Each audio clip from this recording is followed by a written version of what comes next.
இன்னைக்கு நம்ம நிகழ்ச்சியில மேஷ ராசி முதல் மீன ராசி வரையிலான 12 ராசியினருக்கு இந்த வாரம், அதாவது ஏப்ரல் 13ஆம் தேதி முதல் 19ஆம் தேதி வரைக்கும் எப்படி இருக்க போகுதுன்றதை தான் நம்ம பார்க்க போறோம்.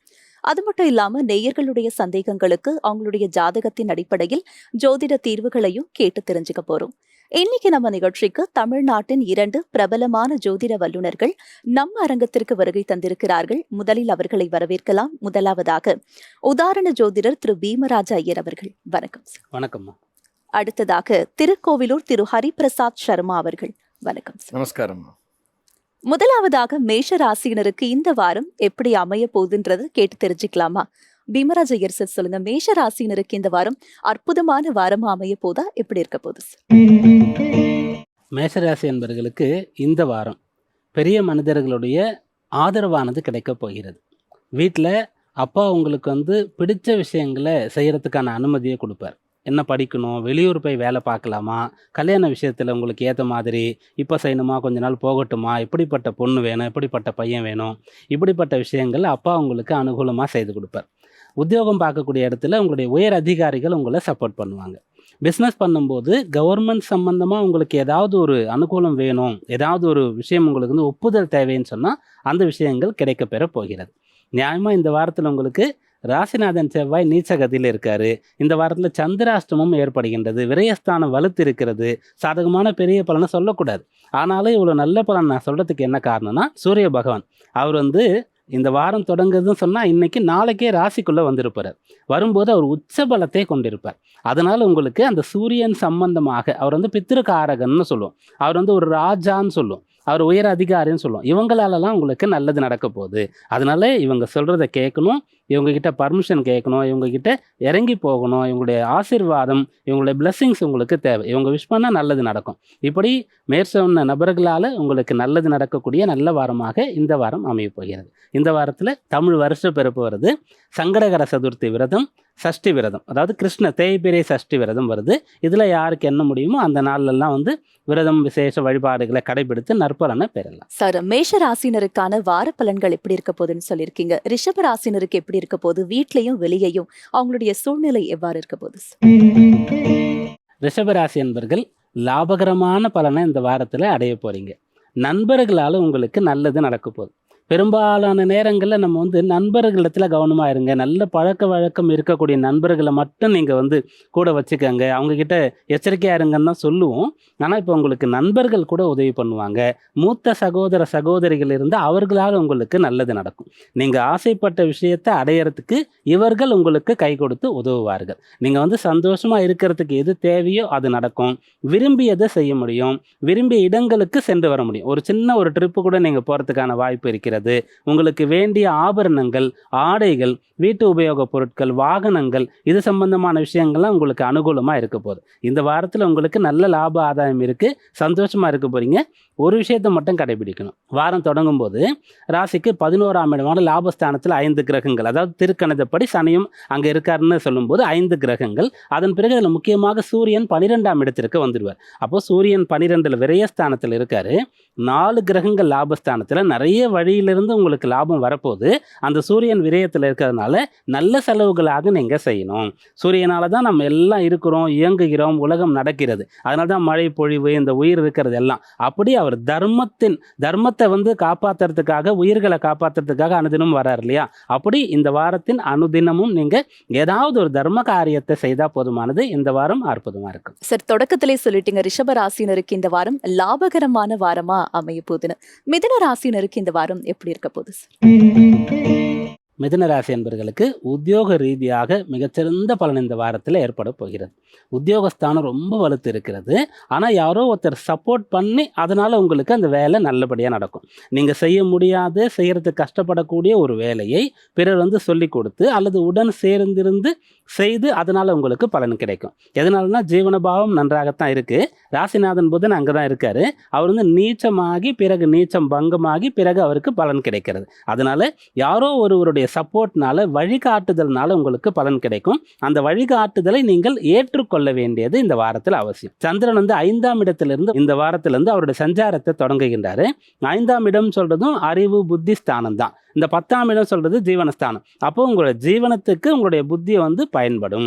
மிகச்சரியாக நீங்கள் சிந்தித்து இவரை தான் கூட வச்சுட்டு இந்த டீமில் தான் நம்ம சேர்ந்து ஒர்க் பண்ணணும், இந்த ப்ராஜெக்ட் தான் எடுக்கணும், இதை வந்து அப்புறம் செய்யலாம், அப்படியெல்லாம் நீங்கள் முடிவு பண்ணலாம். படிக்கிற பிள்ளைகள் கூட இப்போ எதை படித்தா ரொம்ப நல்லதுன்னு செலக்ட் பண்ணலாம். நிறைய சப்ஜெக்ட் இருக்குது, எல்லா சப்ஜெக்ட்டும் படித்து தான் ஆகணும். இப்போ நமக்கு எது தோதா வருகிறதோ, எதில் வந்து மனது லயிக்கிறதோ அதை படிக்கணும் அப்படின்ற மாதிரி நீங்கள் முடிவு பண்ணலாம். அப்படி உங்களுக்கு நிறைய கமிட்மெண்ட் இருந்தால் எதை ஃபஸ்ட்டு செஞ்சு முடிக்கிறது, அப்படியாக எல்லாவற்றையும் நன்றாக சிந்தித்து திட்டமிட்டு செய்து பலன் பெறக்கூடிய வாரமாக இந்த வாரம் உங்களுக்கு அமையும். சார், மிதுன ராசினருக்கு இந்த வாரம் எப்படி அமைய போகுதுன்னு சொல்லியிருக்கீங்க. தொடர்ந்து மற்ற ராசினருக்கான வார பலன்களை பார்க்கறதுக்கு முன்னாடி நேரொரு சந்தேகம் கேட்டிருக்காங்க, என்னன்னு பார்க்கலாமா? கணவர் பெயர் சிவானந்தம், பிறந்த தேதி 21/12/1990 இரவு 7:10 மணிக்கு பிறந்திருக்காங்க. பிறந்த ஊர் கும்பகோணம். அதே மாதிரி மனைவியும் அவங்களுடைய ஜாதகத்தை கொடுத்திருக்காங்க சார். மனைவி பெயர் வான்மதி, பிறந்த தேதி 26/3/1997 மாலை 4:18 மணிக்கு பிறந்திருக்காங்க. பிறந்த ஊர் சேலம் சார். ஐயா, என் திருமண வாழ்க்கை போராட்டமாக உள்ளது, நாங்கள் பிரிந்துதான் வாழ்கிறோம், இதற்கு என்ன தீர்வுன்னு கேட்டிருக்காங்க. முதல்ல வந்து மனைவியோட ஜாதகம் அதை பார்க்கலாம். ஏன்னா பொருத்தம் பார்க்கணும்னா கூட இங்கேருந்து தான் ஆரம்பிப்போம். ஸ்திரீயுடைய ஜாதகத்தில் இருந்து ஆரம்பிக்கிற பழக்கம் இருக்குது. அப்போது இவங்களுடைய ஜாதகத்தில் பார்க்கும்போது லக்னம் வந்து சிம்மமாக இருக்குது, சிம்ம லக்னம். சுவாதி நட்சத்திரம், துலா ராசி. லக்னத்திற்கு 7ஆம் பாவம் சொல்லக்கூடிய கலத்திர பாவம் சுத்தமாக இருக்குது. ஆனால் அந்த 7ஆம் கலத்திர ஸ்தான அதிபதி, 7ஆம் பாவ அதிபதின்னு சொல்லக்கூடிய சனி வந்து அஷ்டமத்தில் இருக்காரு. அந்த சனியோடு இன்னமும் ஒரு 4 கிரகங்கள் சேர்ந்துருக்கு. மொத்தம் 5 கிரகங்கள் வந்து அஷ்டமஸ்தானத்தில் இருக்குது. அப்போது இந்த 5 கிரகங்கள் அஷ்டமஸ்தானத்தில் இருக்குன்னு சொல்லும்போது அதில் 6, 7க்கு உண்டான சனியும் சேர்ந்திருக்காரு. ஒன்று, இவர்களுக்கு உடல் ரீதியான பிரச்சனைகள் வரணும், நோய் நொடிகள் உபாதைகள் வரணும், அதை பற்றியே கவலைப்பட்டு பயப்பட்டு கொண்டு இருக்கணும், அப்படிப்பட்ட நிலை இருக்கிறது. அந்த சனி 7ஆம் அதிபதியாக இருக்கிறதுனால திருமண வாழ்க்கையில் பிரச்சனை ஏற்பட்டு கொண்டு இருக்கிறது. அப்போ இதற்கு தீர்வு இருக்கா இல்லையா அப்படின்னு கேட்கும்போது அந்த அஷ்டமஸ்தான அதிபதி எப்படி இருக்காருன்னா, அஷ்டமஸ்தானத்தில் தான் 5 கிரகங்கள் இருக்குது. அந்த அதிபதியாகப்பட்டவர் சிம்ம லக்னத்திற்கு குரு. அவர் எப்படி இருக்காருன்னு பார்க்கும்போது இந்த லக்னத்திற்கு 6ஆம் பாவத்தில் இருக்கார். அவர் நீச்சபங்க ராஜயோகத்தில் இருக்கார். அப்போது இந்த திருமண வாழ்க்கை சம்பந்தமாக இருக்கக்கூடிய பிரச்சனை சரியாகணுன்றது மனைவியோட ஜாதகத்தில் இருக்குது. கணவனுடைய ஜாதகத்தில் என்ன இருக்குது அப்படின்னு பார்க்கும்போது இவர் வந்து மிதுன லக்னம், அவிட்ட நட்சத்திரம், மகர ராசியில் பிறந்திருக்கார். மனைவியோட ஜாதகத்தில் நம்ம சொன்னது பிரதானப்படுத்தினது அஷ்டமஸ்தானத்தை தான் சொன்னோம், அங்கே தான் பிரச்சனை இருக்குன்ட்டு. இவருக்கும் அதே தான். இவருடைய மிதுன லக்னத்திற்கு அஷ்டமத்தில் தான் சந்திரனே இருக்கார். அந்த சந்திரன் தான் குடும்பஸ்தானத்திற்கு அதிபதி. அதோடு சேர்ந்து சனி மற்றும் ராகுடைய சேர்க்கை அஷ்டமத்தில் இருக்குது. கலத்திர பாவத்தில் 3 கிரகங்களுடைய சேர்க்கை, அதில் சூரியன், புதன், சுக்கிரன் சொல்லக்கூடிய கிரகங்கள் சேர்ந்துருக்கு. அப்போ 2 பேருக்குமே அந்த திருமணம் சம்பந்தமாக அந்த கிரகங்கள் பலவீனமாக இருக்குது, கிரக யுத்தத்தில் இருக்குது, தோஷமாக இருக்குது. அப்போ இது வந்து கலத்திர தோஷ ஜாதகங்கள் அப்படின்னு சொல்லலாம். இருந்தாலும் இந்த பிரச்சனை சரியாகி சேர்ந்துருக்கலாம். எதனால் இப்படிப்பட்ட ஒரு கருத்து சொல்கிறோம் அப்படின்னா, இந்த பொருத்தம் இந்த 2 பேருடைய திருமண வாழ்க்கைன்னு சொல்லக்கூடியதில் நிறைய பேர் என்ன நினச்சிக்கிறோன்னா, இப்போ பொண்ணுக்கு ஒரு வரன் பார்த்துட்டு இருந்தால் ரொம்ப சுத்தமான ஜாதகம், சுத்த ஜாதகமாக இருக்கணும், அதில் எந்த குறையுமே இருக்கக்கூடாது, எந்த தோஷமே இருக்கக்கூடாதுன்னு எதிர்பார்க்குறாங்க. பையனுக்கு பார்த்தா அந்த பெண்ணுடைய ஜாதகம் அப்படி இருக்கணும். அது வந்து சரியான திருமண வாழ்க்கைக்கு உண்டான அம்சம் கிடையாது. இங்கே தோஷம் இருந்தால் அங்கேயும் தோஷம் இருக்கணும், இங்கே தோஷம் இல்லைன்னா தான் அங்கே தோஷம் இருக்கக்கூடாது. அப்போ தான் அது வந்து டேலி ஆகும். அப்போ 2 பேருக்குமே தோஷம் இருக்குது. அப்போ 2 பேரும் ஏதோ ஒரு பிரச்சனையோடு சரி பிரிந்திருந்தது போகிறோம் அப்படின்னு சொல்லி ஒருத்தர் ஏற்றுக்கொண்டு, இவங்க உடல் ரீதியான பிரச்சனை அல்லது மன ரீதியாக கொஞ்சம் ரொம்ப எக்ஸ்ட்ரீமாக கோவப்படுறாங்க, கவலைப்பட்டுட்டே இருக்காங்க, திரும்ப திரும்ப அதையே நினச்சி அப்படி ஏதாவது ஒரு விஷயம் எங்கே இருந்தாலும் அவருக்கு ஆரோக்கிய குறைபாடு, சில நேரத்தில் வந்து அவருடைய லக்னாதிபதி புதனே வக்கரமாக இருக்கிறதுனால சரியான முடிவுகள் எடுக்கிறது இல்லை, பணம் வந்து சேர்த்து வைக்கல, உதாரித்தனமாக செலவு பண்ணுறாரு, இல்லை இருக்கிற வேலையை விட்டுட்டாரு, பிஸ்னஸ் பண்ண, எப்படிப்பட்ட பிரச்சனை இருந்தாலும் ஒருவர் அந்த பிரச்சனையை ஏற்றுக்கொண்டு பிரச்சனையோடு சேர்ந்து இருக்கக்கூடிய அம்சம் இந்த ஜாதகங்களில் இருக்குது. அதனால் பெரியவர்கள் முன் வந்து பேசி இவங்கள சேர்த்து வைக்கணும். ஏன்னா அவங்க என்ன கேட்டிருக்காங்கன்னா, போராட்டமாகவே இருக்குமா அப்படின்னு கேட்கும்போது என்ன அர்த்தம்னா சரியாகுமா, சேர்ந்திருப்புமான்ற ஒரு எண்ணம் இவங்களுக்கு இருக்குது, பிரியணுன்ற எண்ணம் இல்லை. அந்த எண்ணம் ஒன்றே போதும் இவர்களை சேர்த்து வை. சார், இந்த நேயர் ரொம்ப வருத்தத்தோட நானும் என்னுடைய கணவரும் பிரிஞ்சிருக்கோம், இதற்கு என்ன தீர்வுன்னு கேட்டிருந்தாங்க. அவங்களுக்கு ஒரு அழகான தீர்வை சொல்லியிருக்கீங்கன்னே சொல்லலாம் சார். ஹரிபிரசாத் சார், நீங்க சொல்லுங்க. ரொம்ப சந்தோஷமா வாழக்கூடிய கணவன் மனைவி கூட திடீர்னு விவாகரத்தை நோக்கி போறத நம்மளால பார்க்க முடியுது. ஜாதக ரீதியான மாற்றம்னா இதற்கு என்ன காரணம் சார்? ஜாதக ரீதியாக பார்க்குறோம்னா இப்போ இவங்க ஜாதகம் மாதிரி அந்த 7ஆம் பாவம் 8ஆம் பாவத்தில் இருக்கக்கூடிய பிரச்சனைகள் தான் அதற்கான காரணம். ஆனால் அதுக்கு முன்னாடி ரொம்ப சந்தோஷமாக வாழ்ந்துக்கிட்டு இருந்தேன்னு சொன்னீங்க இல்லையா, இவர்கள் ஆரம்பத்திலிருந்தே சந்தோஷமாக வாழ்ந்திருக்க மாட்டா. பிரச்சனை தான் அவங்களுடைய ஜாதகம். அப்போ 7-8ல் பிரச்சனை இருக்குன்னு சொன்னால் ஆரம்பத்திலிருந்தே அந்த மகிழ்ச்சிங்கிறது கிடைக்காது. ஆனால் நீங்கள் கேட்டது வந்து ரொம்ப சந்தோஷமாக வாழ்ந்துட்டு இருந்தவங்க திடீர்னு ஒரு விவாகத்தை நோக்கி போகிறாங்க அப்படின்னு சொன்னால் அந்த நேரத்தில் அவர்களுக்கு நடக்கக்கூடிய திசாபுக்தி மட்டும்தான் காரணமாக இருக்கும். இவர்கள் அந்த நடுவில் வரக்கூடிய திசைக்கு தகுந்தார் பாரு இவர்களுடைய எண்ண ஓட்டம்ங்கிறது மாறுது இல்லையா? அப்போ அந்த ஈகோங்கிறது அங்கே கிளாஷ் ஆகுது. ஏதோ ஒரு காரணத்தின் காரணமாக இவங்களுக்கு வந்து ஒரு ஈகோ கிளாஷ் அப்படிங்கிறது வரலாம். அல்லது உடலிலே அவர் சொன்ன மாதிரி உடலிலே நோய்வாய்ப்பட்டு இருக்கலாம். அந்த நோய்வாய்ப்பட்ட பொண்ணை என் தலையில் கட்டிட்டாங்களே அப்படிங்கிற மாதிரி ஒரு பிரச்சனைங்கிறது இருக்கலாம். இந்த பொண்ணு ரொம்ப சந்தோஷமாக இருக்கும் பொழுது அதை ஓப்பன் பண்ணி கூட ஏதோ ஒன்று இடத்துல சொல்லி இருக்கலாம். நான் சொல்கிறது இவங்கள சொல்லலை, பொதுவாக சொல்கிறேன். அந்த மாதிரி வரும்பொழுது நீ எங்ககிட்ட மறைச்சிட்ட அப்படிங்கிற ஒரு ஈகோ கிளாஷ்னால கூட திடீர்னு அந்த விவாகரத்தை நோக்கி போகக்கூடிய ஜாதகங்களையும் நம்ம பார்த்துட்டு தான் இருக்கோம். ஆனால் அவர்களுக்கெல்லாம் நம்ம சொல்ல வேண்டியது, ஆரம்பத்திலே மகிழ்ச்சியோடு இருந்திருக்கிறீர்கள்னு சொன்னால் அதிலே நிச்சயமாக உங்கள் ஜாதகத்திலே தோஷம்ங்கிறது இருக்காது. ஒரு பர்டிகுலர் பீரியட் மட்டும்தான் அப்படி இருக்கும். நிறைய பேர் பார்த்தோம்னா கல்யாண வயசில் குழந்தையில இருப்பா, 25 வயசில் பையன் இருப்பான், 23 வயசில் பொண்ணு இருக்கும், அப்போ கூட டைவர்ஸுக்கு போய் நிற்பா. அந்த ஆள் திருந்தவே இல்லைங்க அப்படின்னு சொல்லிட்டு இந்த அம்மா சொல்லிட்டு இருப்பா.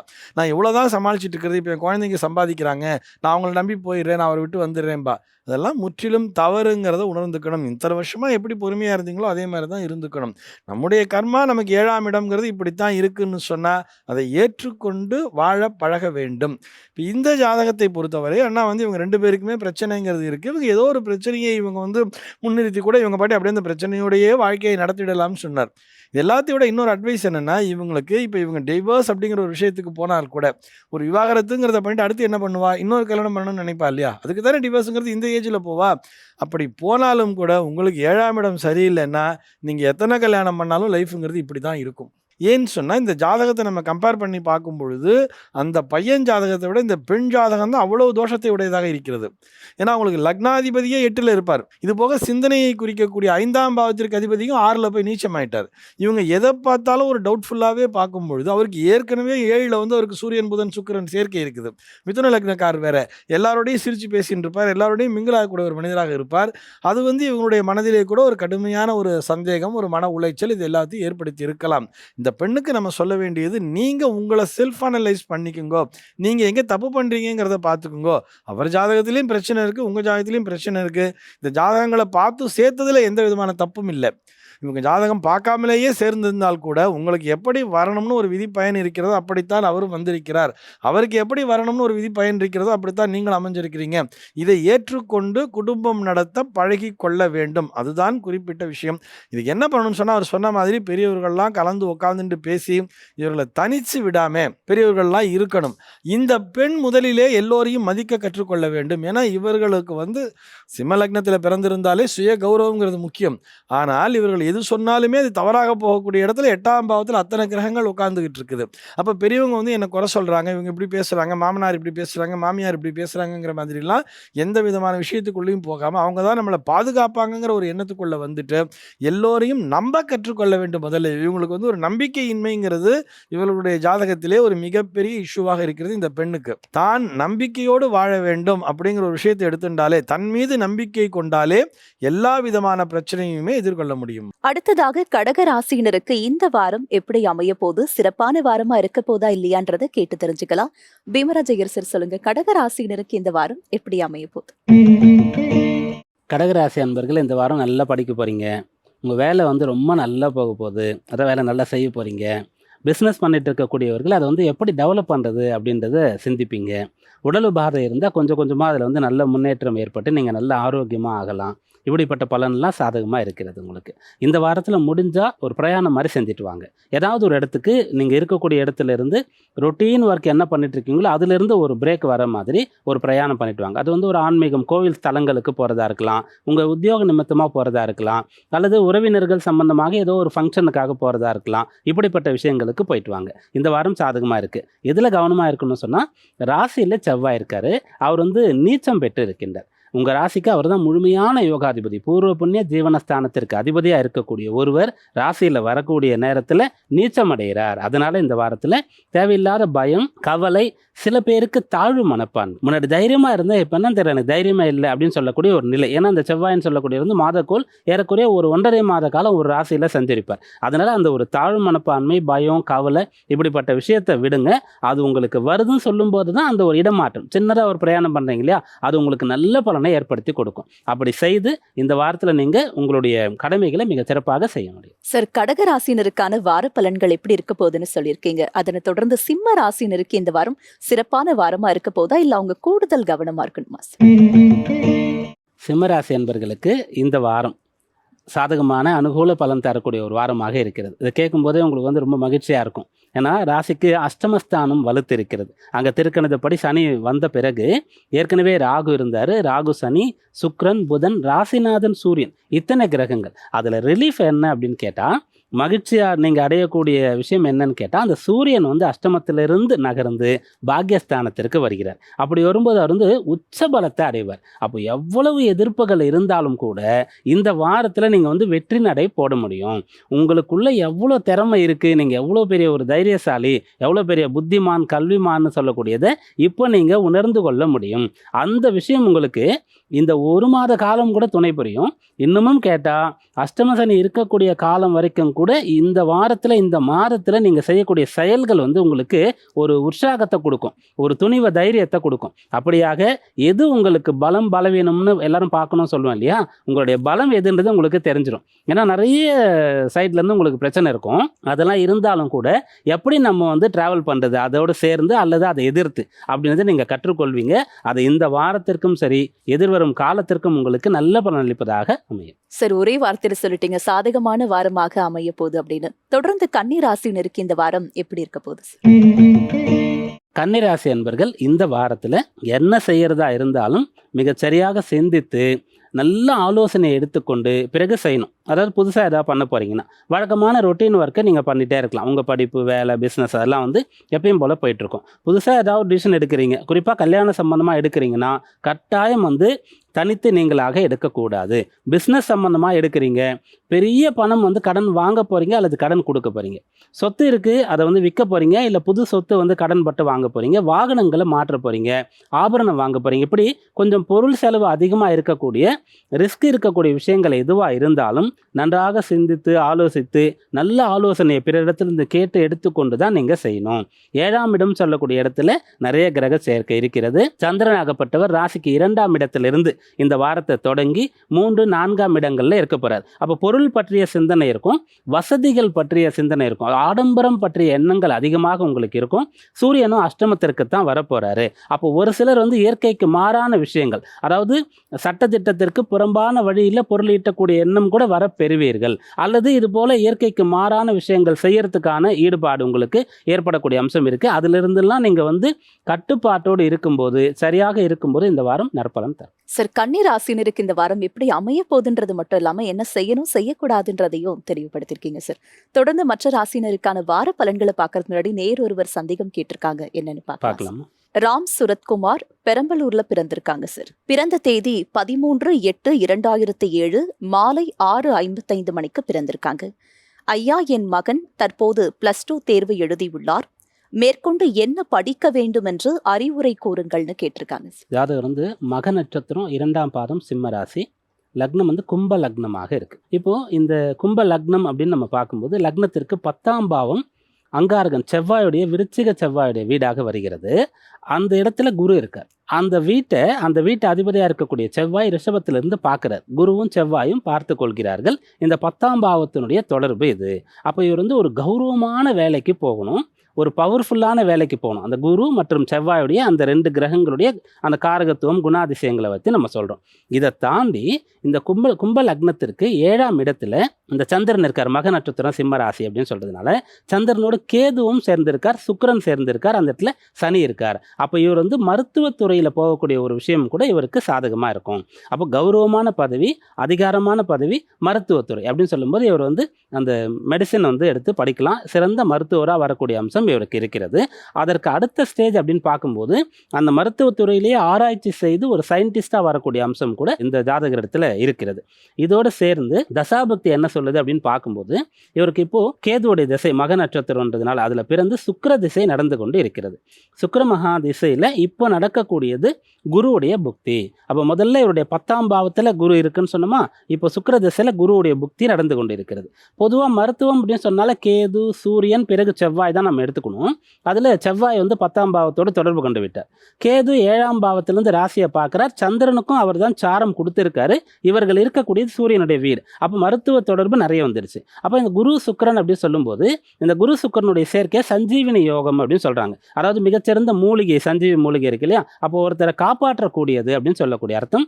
அதனால பெரிய அளவிற்கு குழப்பம் இல்லாமல் இந்த குழந்தைக்கு வந்து டாக்டர் ஆகணுன்ற விருப்பம் இருந்தால் நீங்கள் அதற்கான குரூப் 10th +1 எடுத்திருந்தால் தாராளமாக நீங்கள் வேற எந்த ஒரு குழப்பமும் இல்லாமல் மருத்துவம் படிக்கிறதுக்கான முயற்சியை செய்யலாம். எதிர்காலம் சிறப்பாக இருக்கும். சார், இந்த நேயர் ரொம்ப ஒரு ஆவலோட என்னுடைய மகன் அடுத்து என்ன படிக்கலாம், என்ன துறையை தேர்ந்தெடுத்தா நல்லதுன்னு கேட்டிருந்தாங்க. ரொம்ப ஒரு தெளிவான விளக்கத்தை கொடுத்துருக்கீங்கன்னே சொல்லலாம் சார்.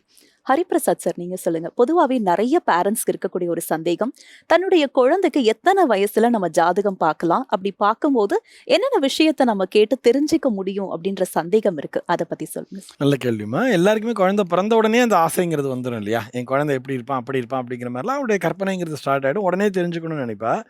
ஆனால் நம்ம வந்து 1 வயது ஆறும் வரை காத்துட்டுருக்கோம்னு சொல்லுவோம். ஏன்னா 1 வயது வரை இது வந்து கடவுளின் குழந்தை. அதுக்கப்புறம் தான் அது நம்ம குழந்தையாக நம்ம ஸ்வீகரணம் பண்ணிக்கிறோம். அதனுடைய அடையாளமாகத்தான் நம்ம இந்த பிறப்பில் வந்த அந்த முடியை வந்து நம்ம கடவுளுக்கே தானமாக கொடுத்துட்டு குழந்தைக்கு வந்து கோயிலில் போய் மொட்டை அடிக்கிறோம்னு சொல்கிறோம். அப்புறம் குழந்தை உடம்புல பின்னம் பண்ணுறோம்னு சொல்லிட்டு நம்ம இந்த காது குத்தல் அப்படிங்கிறத பண்ணுறோம் இல்லையா? அந்த காது குத்தல் பண்ணுவோம். அதே மாதிரி ஆயுஷமங்கிற ஒரு விஷயத்த பண்ணுவாள். இந்த அப்தபூர்த்தி சாந்தின்னு சொல்லக்கூடிய அந்த ஆயுஷமத்தை முடித்து விட்டு, அதாவது 1 வயது முடிந்த பிற்பாடு ஜாதகத்தை எழுதலாம், ஜாதகத்தை பார்க்கலாம். ஆனால் அப்போ பார்க்கும்பொழுது என்ன கேட்டுக்கணும்னு சொன்னால், அப்போ நிறைய அதுக்கு தான் இந்த 6, 8, 12 மறைவுஸ்தாரம்னு சொல்லியிருக்கா. மறைவுஸ்தாரம்னா நேரடியாக பலனை சொல்லிடாதே, மறைத்து பலனை சொல்லுங்கிறா. ஒரு குழந்தைக்கு வந்து அவங்க அவளோட ஜாதகத்தை பார்க்கும்பொழுது உன் குழந்தையில் 6ஆம் பாவத்தில் கிரகங்கள் இருக்குது, 8ஆம் பாவத்தில் கிரகங்கள் இருக்குது, 12 கிரகங்கள் இருக்குது, இது உன் கூடயே இருக்காது, அப்படி இப்படிங்கிற மாதிரிலாம் எதுவும் தவறான விஷயங்களை சொல்லிடக்கூடாது. மறைத்து பலனை சொல்லுங்கிறதுனால மறைவுஸ்தாரம்னு சொல்லியிருக்கா. அந்த வயதிலெல்லாம் பார்க்கிறதை விட இப்போ இந்த நேயர் கேட்டது போல என் குழந்தை அடுத்து என்ன படிக்க வேண்டும் அப்படின்னு வரும்பொழுது ஜாதகத்தை பார்த்து கொண்டால் போதுமானது. அதற்கு அடுத்தபடியாக இவர் சொன்ன மாதிரி அடுத்தது என்ன படிக்க போறோம்னு வரும்போது கண்டிப்பாக ஜாதகத்தை பார்த்து சேர்க்க வேண்டியது. இவர் ஒரு விஷயத்தை சொன்னார், இந்த பையன் வந்து அவன் பயாலஜி குரூப் எடுத்திருந்தான்னா அவனை நீங்க மருத்துவத்தில் சேருங்க அப்படின்னு சொன்னார். சப்போஸ் அவன் பயாலஜி குரூப்ல எடுக்கலை அப்படின்னு சொன்னா அவனுக்கு வந்து அந்த குருவானவர் 10ஆம் இடத்துல இருக்கக்கூடிய குருவும் அந்த 10ஆம் பாவ செவ்வாய் போய் அந்த சுக்கிரனுடைய வீட்டில் இருக்கிறதுனால அவனுக்கு நிர்வாகத்துறை தான் வரும். இன்ஜினியரிங் படித்தாலும் சரி, அவன் என்ன இன்ஜினியரிங் படித்தாலும் வந்து ஒரு நிர்வாகத்தை தான் பண்ணுவான். அந்த இடத்துல போய் ஒரு மெயின்டைன் பண்ணுறது மாதிரி போயிடுவான். ஈவன் அவன் வந்து ஒரு மெடிசின் பண்ணால் கூட ஒரு மெடிக்கல் ஹாஸ்பிட்டலே அவனால் நிர்வாகம் பண்ணக்கூடிய இந்த திறன்கிறது வந்துடும் நியாயமான முறையில். ஏன்னா குருங்கிறவர் அந்த நிர்வாகத்தை கொடுத்து விடுவார். அந்த மாதிரி அவருடைய ஜாதகத்தை பார்த்து +2ல என்ன குரூப் போடலாம் அப்படிங்கிறதுக்கு முன்னாடியே 10th படிக்கும்பொழுது என்ன குரூப்பில் சேர்த்தா அவனுக்கு நல்லா இருக்கும். ஏன்னா நிறைய குழந்தைகள் பார்த்தோம்னா நம்ம ப்ராக்டிக்கலாக பார்க்கலாம். 10th பார்த்தோம்னா மேக்ஸில் சென்டம் வாங்கியிருப்போம். அதே குழந்தை +1 போகும்பொழுது மேக்ஸில் வந்து வெறும் 60%, 50% வாங்கியிருப்பான். ஏன்னா 10th மேத்தமேட்டிக்ஸுங்கிறது வேறு, +1 +2 மேத்தமேட்டிக்ஸுங்கிறதே வேறு.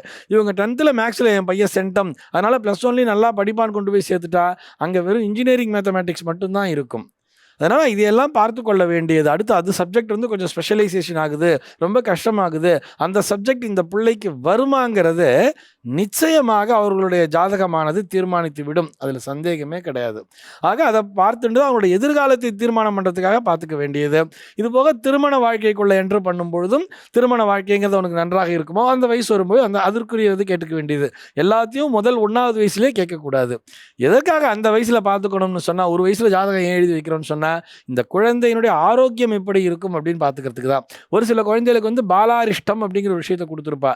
8 வயதிற்குள்ளாக இந்த குழந்தைக்கு கண்டம் வரும் அப்படின்னு இருக்கும்பொழுது அதை கொஞ்சம் சூசகமாக சொல்லியிருப்பார். ஏன்னா 6ஆம் பாவகத்தை வைத்து அந்த குழந்தையினுடைய வயிற்றுல பிரச்சனை. இன்னைக்கு நிறைய குழந்தைகள் வந்து இந்த உடல்நிலை சரியில்லாமல்லாம் பிறக்கிறாங்க இல்லையா, அதை வச்சியும் சொல்லி இருப்பார். ஆக அந்த உடல்நிலை கருதியும் ஜாதகத்தை பார்த்து கொள்ளலாமா. அடுத்ததாக துலா ராசினருக்கு இந்த வாரம் எப்படி அமைய போது, சாதகமான வாரமா இருக்க போதா இல்லையான்றதை கேட்டு தெரிஞ்சுக்கலாம். பீமராஜ் ஐயர் சார் சொல்லுங்க, துலா ராசினருக்கு இந்த வாரம் எப்படி அமைய போகுது?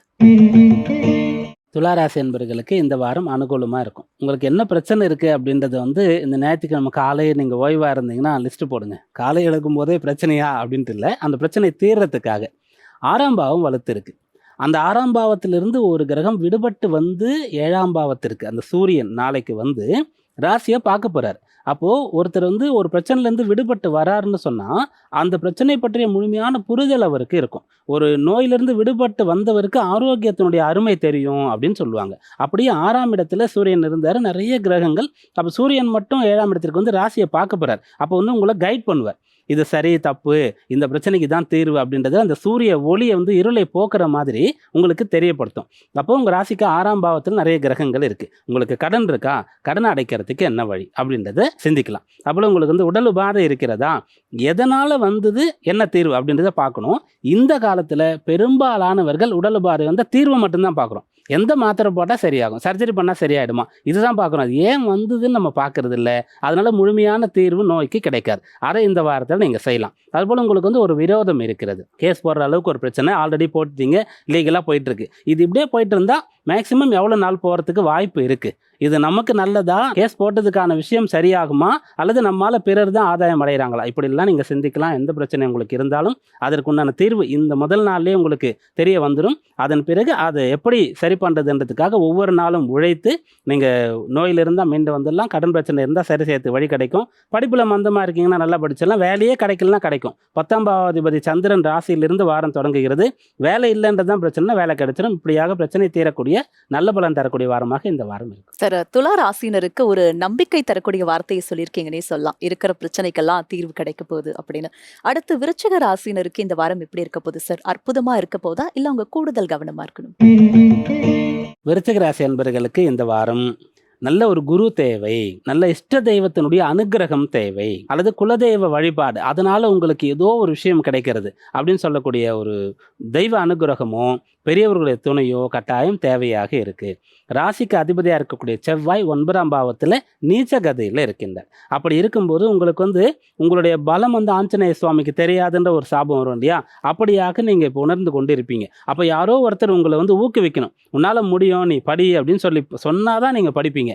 இந்த வேலை வந்து ரொம்ப கஷ்டமாக இருக்குது, நான் விட்டுலாம் நினைக்கிறேன் அப்படின்னு சொன்னால் எந்த வேலையும் முதல்ல கஷ்டமாக தான் இருக்கும். கொஞ்ச நாள் போ, அப்புறம் சரியாயிடும், இல்லை அப்புறம் வேறு வேலைக்கு ட்ரை பண்ணலாம் அப்படின்னு வீட்டில் அம்மாவோ அப்போ உங்களுக்கு சொல்லுவாங்க.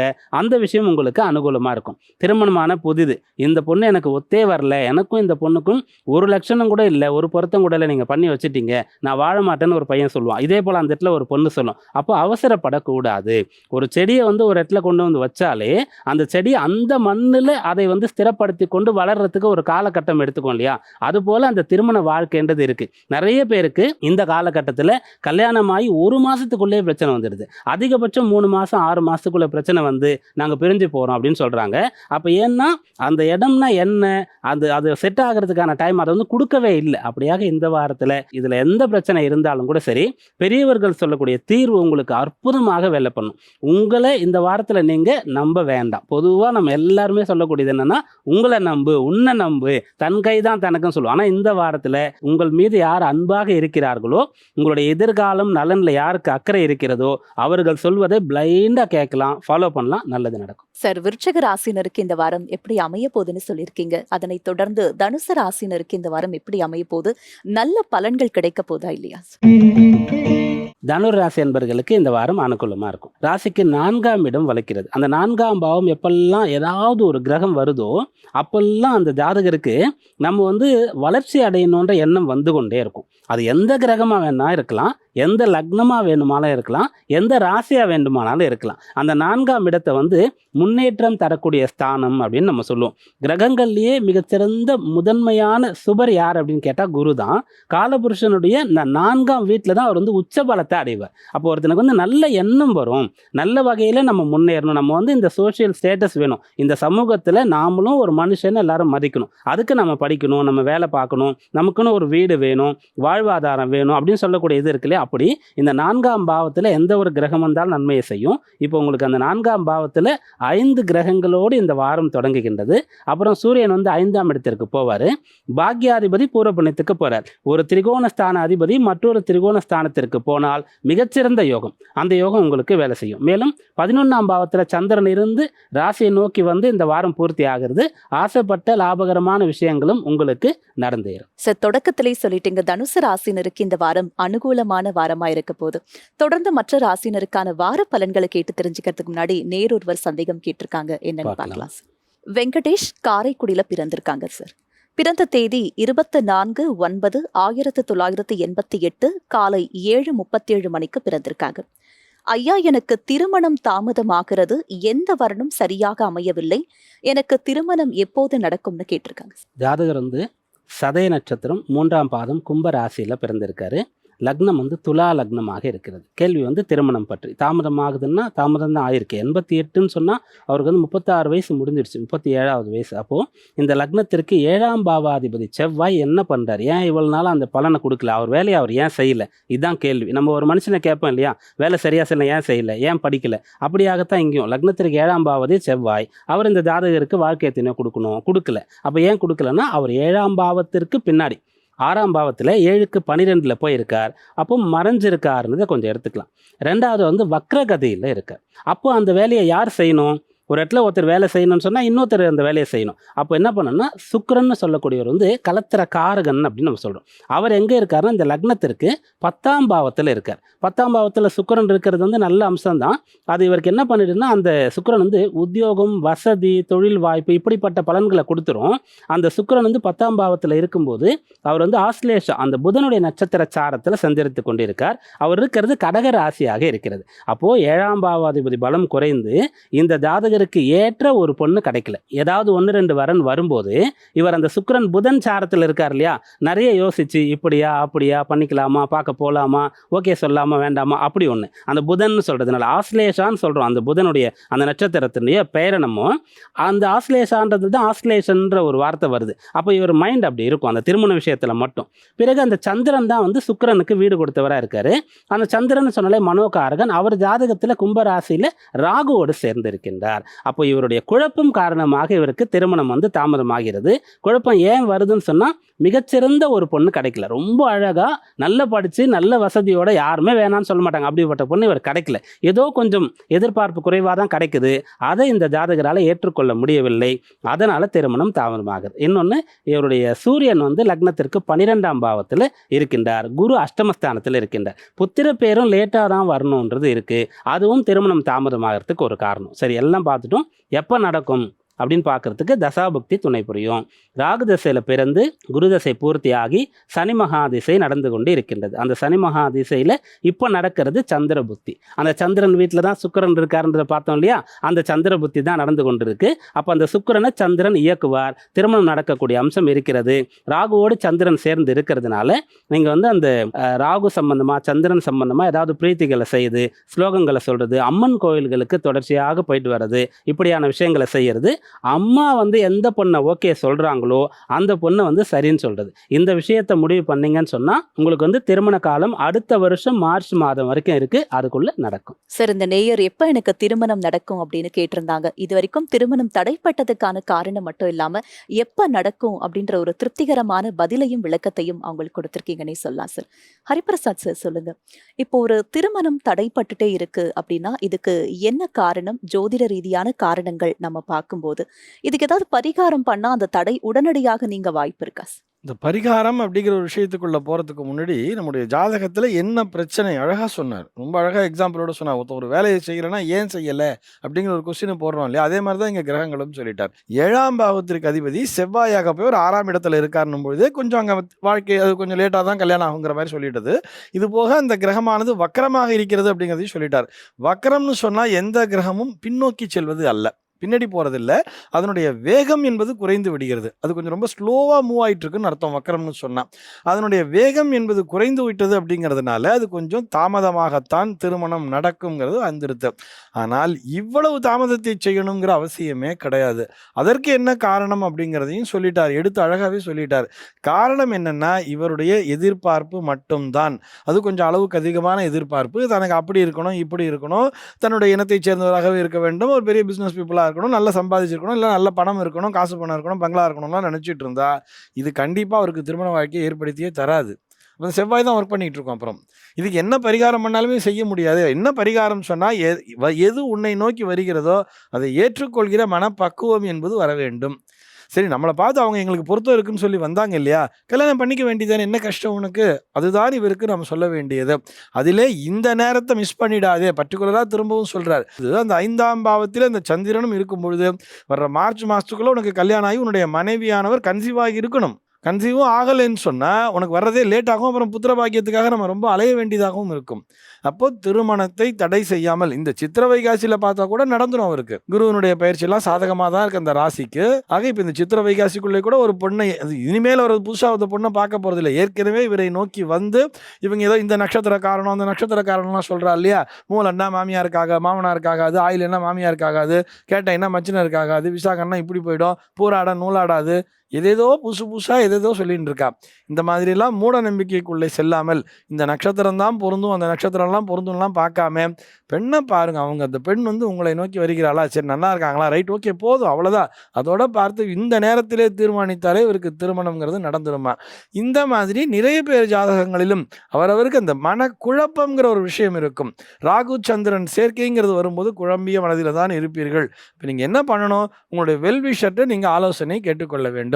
வெல்விஷர் சொல்கிறத நீங்கள் கேளுங்கோ, அம்மா சொல்கிறத கேளுங்கன்னு இவங்களுக்கு சொன்னார். ஏன்னா சந்திரனை பேஸ் பண்ணி சொன்னார். சந்திரனானவர் மாத்திருக்காரகனாக இருக்கிறார். அதுலேயும் இப்போ சனி திசையில் சந்திரபுக்திங்கிறது நடக்கிறது. 4ஆம் பாவம் மாத்திரு ஸ்தானத்துக்கு அதிபதியே சனி தான். அதனால் அம்மா சொல்கிற பொண்ணு, அம்மா கை காமிக்கிற பொண்ணு டக்குனு கல்யாணத்தை பண்ணுன்னு சொல்லிட்டார். இந்த மாதிரி உன் மீது அக்கறை கொண்டவர்கள் யார் சொல்கிறார்களோ அதை நீ ஜஸ்ட் கேட்டுட்டு போயிட்டே இரு, லைஃப்பில் நல்லா இருப்பேன், அவ்வளோதான். இந்த நேரத்தை தயவு செஞ்சு விட்டுடாதீங்க அப்படிங்கிறத அந்த நேயருக்கு சொல்லிக்கிறோம்.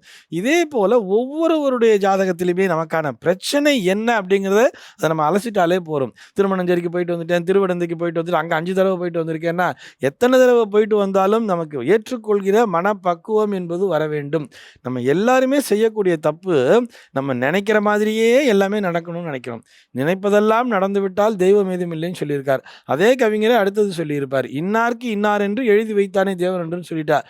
ரொம்ப போட்டு கன்ஃபியூஸ் பண்ணிக்காமே தீர்மானம் அப்படிங்கிறத நம்முடைய ஜாதகத்தை பார்த்து 7ஆம் பாவகத்தை பார்த்து, அவர் சொன்ன மாதிரி 7ஆம் பாவகம் வீக்காக இருந்தால் கூட சுக்கிரனுடைய பலத்தை பார்த்துட்டு இந்த 7ஆம் பாவத்தின் மேல் வேறு ஏதாவது கிரகங்கள் தன்னுடைய ஆதிக்கத்தை செலுத்துகிறதா அப்படிங்கிறதெல்லாம் பார்த்துட்டு, இப்போ நடக்கக்கூடிய திசாபுக்தி என்ன நடக்கிறது பார்த்துட்டு அதற்கு ஏற்றாற்போல் முடிவெடுக்க இயலும். தாராளமாக உனக்கு வந்து இந்த தேசத்திலிருந்து வரும், கொஞ்சம் ஒரு மாற்று மொழி பேசக்கூடிய பெண்ணாக வருவார், ஒரு தெலுங்கு பேசக்கூடிய பெண்ணாக வருவார், ஒரு கன்னடம் பேசக்கூடிய பெண்ணாக வருவார், அல்லது ஒரு மாற்று மாநிலத்தைச் சேர்ந்தவராக வருவார் அப்படிங்கிற மாதிரிலாம் ஒரு ஆலோசனையை வாங்கிட்டு அதுக்கு தகுந்த மாதிரி பார்த்தாங்கன்னா சீக்கிரமா கல்யாணங்கிறது ஆயிடுமா. அடுத்ததாக மகர ராசியினருக்கு இந்த வாரம் சாதகமான வாரமா அமைய போதா, இல்ல அவங்க கவனமா இருக்கணுமான்றத கேட்டு தெரிஞ்சுக்கலாம். பீமராஜ் ஐயர் சார் சொல்லுங்க, மகர ராசியினருக்கு இந்த வாரம் எப்படி அமைய போகுது? மகர ராசி என்பவர்களுக்கு இந்த வாரம் வேலையில் ஒரு மாற்றமோ, அதை கூடுதல் வேலை செய்ய வேண்டிய நிலை ஏற்படக்கூடியதோ, ஷிஃப்ட் வந்து மாறக்கூடியதோ, இப்படிப்பட்ட ஒரு நிலை ஏற்படலாம். அதை ஏற்றுக்கொள்வது நல்லது தான். உங்கள் ராசிக்கு 3ஆம் பாவம்னு சொல்லக்கூடிய இடத்துல வந்து கிரகங்கள் நிறைய சேர்ந்துருக்குது. முயற்சி அதிகமாக செய்வீங்க, வழக்கத்தை விட அதிக வேலை நீங்கள் செய்யணும். அந்த வேலையும் கூட இடமாற்றம் செய்து, அதாவது பிரயாணம் செய்கிறதுக்கான நிறைய பாவங்கள் இருக்கிறது. அதில் இந்த 3ஆம் பாவம் சொல்கிறது குறுகிய தூர பிரயாணம் அப்படின்னு சொல்லக்கூடிய ஒரு அம்சம். அதனால் வேலையில் ஒரு சின்ன மாற்றம் வருதா செய்யுங்க. நேரம் நீட்டிக்கிறாங்களா பரவாயில்ல, ஷிஃப்டையே மாற்றுறாங்களா பரவாயில்ல. படிக்கிற பிள்ளைகள் எப்போதும் படிக்கிறத விட கூடுதல் நேரம் படிக்கிறதுக்கு ஏதாவது டியூஷன் ஸ்பெஷல் கிளாஸ் போடுறாங்களா அதை செய்யுங்க. இல்லை உங்களுக்கு ஏதாவது ஒரு திறமை இருக்கிறது, அதை வெளிக்கொண்டு வந்து உங்களை பெரிய ஆள் ஆக்கணுன்றதுக்காக பேரண்ட்ஸ் வந்து நிறைய செலவு பண்ணி உங்களை கொண்டு போய் கூட்டு வந்து இவ்வளோ மெனக்கெட்டு உங்களை ஒரு ஸ்போர்ட்ஸில் போடுறாங்க, ஏதாவது ஒரு ஆர்ட் கற்றுக்கிறதுக்காக உங்களை வந்து இப்போது அணுகுறாங்க, உங்களை வந்து முயற்சித்து அந்த இடத்துல கொண்டு போய் விடுறாங்கன்னா அதெல்லாம் செய்யுங்க. உடல் உபாதை இருக்கக்கூடியவர்களுக்கு மருந்து மாத்திரை மட்டும் போதாது, நிறைய பயிற்சிகள் வேணும். அதனால் வாக்கிங் போங்க, எக்ஸசைஸ் பண்ணுங்கள், ஃபிசியோதெரப்பி பண்ணிக்கங்கன்னு சொன்னால் கட்டாயம் இந்த வாரத்தில் அதை செய்யுங்க. இதெல்லாம் உங்களுக்கு பலாபலங்களை ஏற்படுத்தி தரக்கூடிய வாரமாக இந்த வாரம் அமையும். சரி, மகர ராசியினருக்கு இந்த வாரம் எப்படி அமைய போகுதுன்றதை தெளிவுபடுத்திருக்கீங்க. தொடர்ந்து கும்ப ராசியினருக்கு இந்த வாரம் அற்புதமான வாரமா இருக்க போதா, இல்ல அவங்க கவனமா இருக்கணுமா? கும்பராசி என்பவர்களுக்கு இந்த வாரம் வந்து சாதகமாகத்தான் இருக்கும். ராசிக்கு 9ஆம் பாவத்தில் சந்திரன் இருந்து இந்த வாரம் தொடங்குகின்றது. அந்த 9ஆம் பாவம் சொல்லக்கூடிய வீட்டிற்கு அதிபதி சுக்கிரன். அவர் உங்களுக்கு எப்போதும் நல்லது செய்யக்கூடிய ஒருவர். இப்போதும் கூட அவர் வந்து உச்சபலத்தோடு 2ஆம் இடத்துல சஞ்சரித்து கொண்டு இருக்கின்றார். அவருடைய வீட்டில் சந்திரன் இருந்து இந்த வாரம் தொடங்குகின்றது. அதனால் நீங்கள் வந்து நல்ல முன்னேறத்துக்கான வாய்ப்பு உங்களுக்கு கிடைக்கும். நிறைய பேர் அது போல் வாய்ப்பு வரும்போது அதை புறக்கணிச்சிடுறோம், ஏதோ ஒரு காரணத்துக்காக ஏற்றுக்கொள்வதில்லை. பிறகு அப்படிப்பட்ட ஒரு வாய்ப்பு மறுமுறை கிடைக்குமான்னு சொல்லி ஏங்கிக் கொண்டே இருப்போம். அப்படி உங்களுக்கு ஒரு நல்ல வாய்ப்பு வந்து அதை வந்து நீங்கள் பயன்படுத்தி கொள்ளுங்கள். பெரிய ஒரு யூனிவர்சிட்டியில் படிக்கிற படிக்கிறதுக்கான ஒரு வாய்ப்பு வருகிறது. ஆனால் வந்து நம்ம குழந்தைய வந்து அங்கே அனுப்பி படிக்கணும், தனியாக இருக்கணும், அவ்வளோ தூரம் அனுப்பணும்னு சொல்லிட்டு பெற்றோர்கள் வந்து அந்த இடத்துக்கு அனுப்பாமல் பிறகு வந்து அங்கே மட்டும் போயிருந்தால் அவன் லைஃப் எப்படி தெரியுமா இருக்கும்னு சொல்லி நிறைய பேர் ஆதங்கப்பட்டு இருக்காங்க. அதுபோல் உத்தியோக ரீதியாகவும் கூட உங்கள் வேலையில் முன்னேறத்துக்கு ஒரு வாய்ப்பு, ஆனால் அது கொஞ்சம் கஷ்டமாக தான் உங்களுக்கு இருக்கும் அப்படின்னு சொன்னால் அதை ஏற்றுக்கொள்ளலாம். சுயதொழில் வியாபாரம் செய்யும் போதும் கூட உங்களுக்கு தானாகவே கடன் வந்து இந்த பணத்தை முதலீடு செய்து நீ உன் வியாபாரத்தை அபிவிருத்தி செஞ்சுக்கோ, முடியும் போது எனக்கு பணம் கொடு அப்படின்னு சொல்லி சில நண்பர்களோ உறவினர்களோ சில பேருக்கு இந்த காலம் வரைக்கும் கூட சொல்லி கொண்டு தான் இருக்கிறாங்க. அப்படி வாய்ப்பு வந்தால் ஏற்றுக்கொள்ளுங்க. இப்போ நான் சொன்னது வந்து 2-3 உதாரணம். இதுபோல் உங்களுக்கு வளர்ச்சி அடைவதற்கு என்ன வாய்ப்பு கிடைக்கிறதோ அதை இந்த வாரத்தில் ஏற்றுக்கொண்டால் கட்டாயம் நீங்கள் வந்து நல்ல நிலைக்கு போகலாம். அப்ப கும்பராசியினருக்கு இந்த வாரம் சாதகமான வாரமாக இருந்தாலும் கிடைக்கக்கூடிய நல்ல வாய்ப்புகளை உறுதியா அவங்க பயன்படுத்திக்கணும் இல்லையா சார்? மீன ராசியினருக்கு எப்படி இருக்க போகுது சார்? வீட்லயும் வெளியையும் அவங்களுடைய சூழல் எவ்வாறு இருக்க போகுது? மீனராசி என்பர்கள் இந்த வாரத்தில் குழப்பமான மனநிலையில் இருக்கக்கூடாது. தெளிவாக நீங்கள் இருக்கணும். தெளிவாக இருக்க முயற்சித்து உங்களால் இருக்க முடியலையா, அந்த சமயத்தில் எதுவும் செய்யாமல் இருக்கிறது கூட பரவாயில்லை. ஒன்றை தவறாக செய்வதோ தவறாக பேசுவதோ அதை விட மௌனமோ ஏதும் செய்யாமல் இருத்தலோ நல்லது. அப்படியாக இந்த வாரம் உங்கள் ராசிக்கு 8ஆம் இடத்துல சந்திரன் இருந்து தொடங்குகின்றது. 2வது ராசியில் வந்து 5 கிரகங்களுடைய சஞ்சாரம் வாரம் தொடங்கும் போது இருக்கின்றது. அதில் சூரியன் வந்து 2ஆம் இடத்திற்கு போகின்றார். அப்போ நீங்கள் என்ன பண்ணணும்னா இன்னையை விட நாளை கொஞ்சம் பரவாயில்லையா இருக்கும். அப்போ நாளை எதிர்பார்த்து இன்றைக்கி நம்ம வந்து பெரிய ஆசைகள் இல்லாமல் கஷ்டப்பட்டுடலாம், இன்றைக்கி ஒரு நாள் நினச்சிக்கலாம். சூரியன் அந்த 2ஆம் இடத்திற்கு நாளைக்கு போயிட்டாருன்னு சொல்லும்போது அப்போ கொஞ்சம் உங்களுக்கு பலன் கிடைக்கும். அப்போ இந்த வாரத்தோட அடுத்த வாரம் நல்லாயிருக்கும். அப்படியாக நீங்கள் கொஞ்சம் கொஞ்சமாக உங்களை தேற்றிக்கொண்டு என்ன செய்கிறீர்களோ முழு மனதோடு செய்யணும். ஒரு விரக்தியான மனநிலையில் குழப்பமான மனநிலையில் இருக்கிறத கட்டாயம் நீங்கள் தவிர்க்கணும். ராசியில் நிறைய கிரகங்கள் இருக்கிறது இப்படி சொல்கிறதுக்கு ஒரு காரணம். அதன் பிறகு தன பாக்கியாதிபதியாக இருக்கக்கூடிய செவ்வாய் 5ஆம் பாவத்தில் நீச்சம் பெற்றிருக்கக்கூடிய ஒரு அம்சம். பிறகு அந்த கேது வந்து 7ஆம் இடத்திலிருந்து ராசியை பார்த்து கொண்டே இருக்கார். அவர் எப்போ வந்து நீங்கள் உங்களை அட்டாக் பண்ணலாம் அப்படின்னு யாரோ ஒருத்தர் பார்த்துட்டே இருப்பாங்க இல்லையா, அப்படியாக இந்த கிரக நிலையை நீங்கள் எடுத்துக்கொள்ளணும். அதனால் ஒவ்வொரு நாளும் சீக்கிரமாக எழுந்து கொள்ளணும். நிறைய பேர் இந்த காலத்தில் விழிப்பு வந்துடும், ஆனால் எந்திரிக்கிறதுக்கு மனசு இல்லாமல் புரண்டு போத்திட்டு படுத்துட்டே இருப்பாங்க. அப்படி செய்யக்கூடாது. நீங்கள் உங்களை அறியாமல் தூங்குறீங்களா, மத்தியானம் வரைக்கும் தூங்கினா கூட தப்பு கிடையாது. ஆனால் விழிப்பு வந்துருச்சுன்னா எழுந்துக்கணும். எழுந்த உடனே ஃபஸ்ட்டு செய்கிறது குளியல், 2வது போக வேண்டிய இடம் கோவில். இதை இந்த வாரத்தில் ஒவ்வொரு நாள்லையும் செஞ்சிங்கன்னா நான் சொன்ன இந்த அஷ்டமத்தில் சந்திரன் இருக்கிறது, ராசியில் இத்தனை கிரகங்கள், கேது பார்க்கறது, எல்லாவற்றையும் முறியடித்து இந்த வாரத்தை வெற்றிகரமான வாரமாக நீங்கள் கொண்டாடலாம். சார், மீன ராசினருக்கான வார பலன்கள் மட்டும் இல்லாம அவங்க என்ன செய்யணும் செய்யக்கூடாதுன்றத ரொம்ப அழகாகவும் தெளிவாகவும் சொல்லியிருக்கீங்க சார். நிகழ்ச்சியுடைய நிறைவு பகுதிக்கு வந்திருக்கிறோம் சார். இவ்வளவு நேரமா 12 ராசினருக்கான வார பலன்கள் மட்டும் இல்லாம நேயர்களுடைய சந்தேகங்களுக்கு ரொம்ப அழகாகவும் தெளிவாகவும் விளக்கத்தை கொடுத்திருக்கீங்க. நன்றி சார். நமஸ்காரம்.